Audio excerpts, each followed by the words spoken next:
Rahayu Guruji. Rahayu. Where are you today? Just contemplating. You see the Buddha here. When he's giving lecture, so many people are around. You know? You see that side when he dies, all alone. Nobody's there. There's a big, huge message that at the end of the day, those people who want to hear you, they hear you. Those people who do not want to hear you, they don't hear you.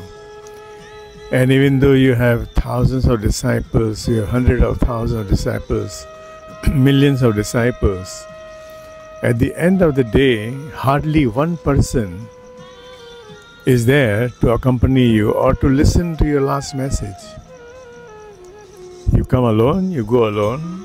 This is the whole game is about from the point you are born and from the point to the point you are dead. And whatever happens during that time means very little. You play your role. By the end of the day, you go alone, you walk alone, and you have to really detach yourself. Whether people want to hear you, they don't want to hear you, it's all right. It's okay. I want to know about what is the connection between Buddha and Buddhism, and also Vietnam, because like if we look further, long time ago Buddha was only he was born in India, but all his teaching was commonly in China and India. So what's the connection between?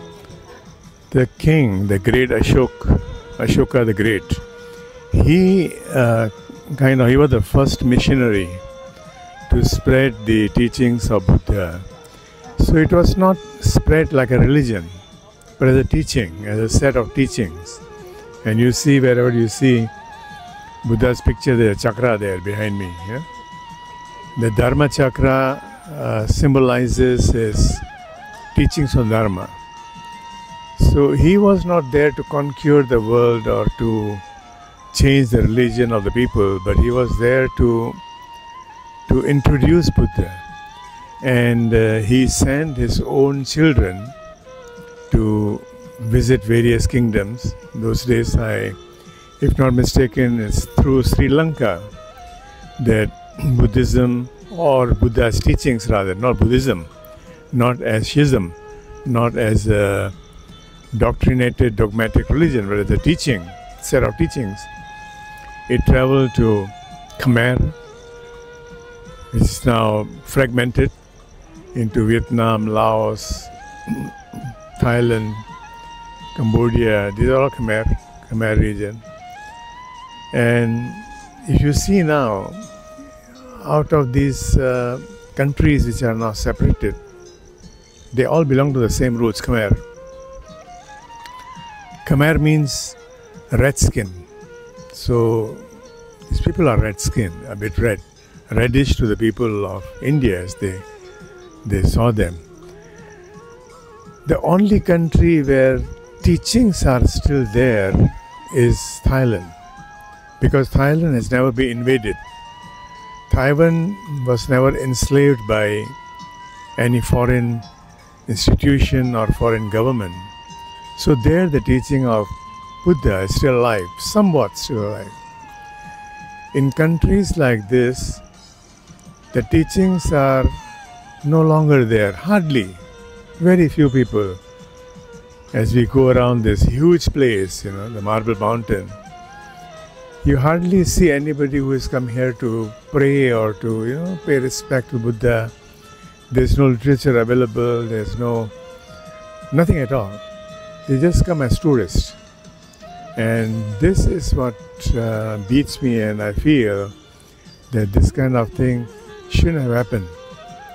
And you see the youngsters, yesterday you were on the roadside, these youngsters are dancing to the foreign tune.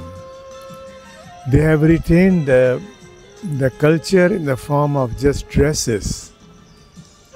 Like in Bali, sometimes we see people wearing udang. Okay, Bali culture is alive, but do they know about their cultural values? Do the Javanese know about their cultural values? Perhaps they know more than the Vietnamese, than the Cambodians.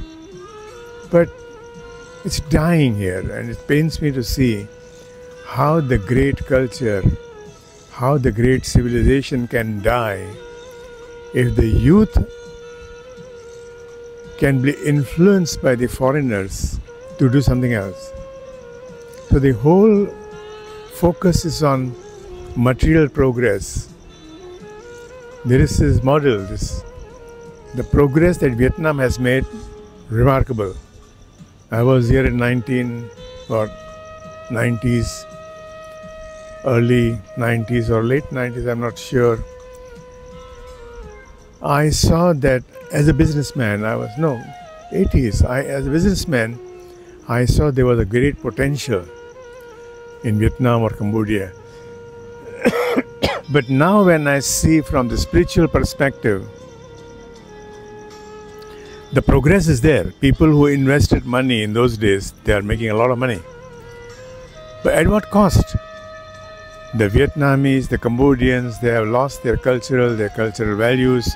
You can hardly find any book on the stalls telling you about the civilization and all that. It's pity. It's pity. Concludes our talk today in Mountain Marble Mountain. So thank you so much, Guruji, for your time, and would like to see you more in other places. Thank you. सब है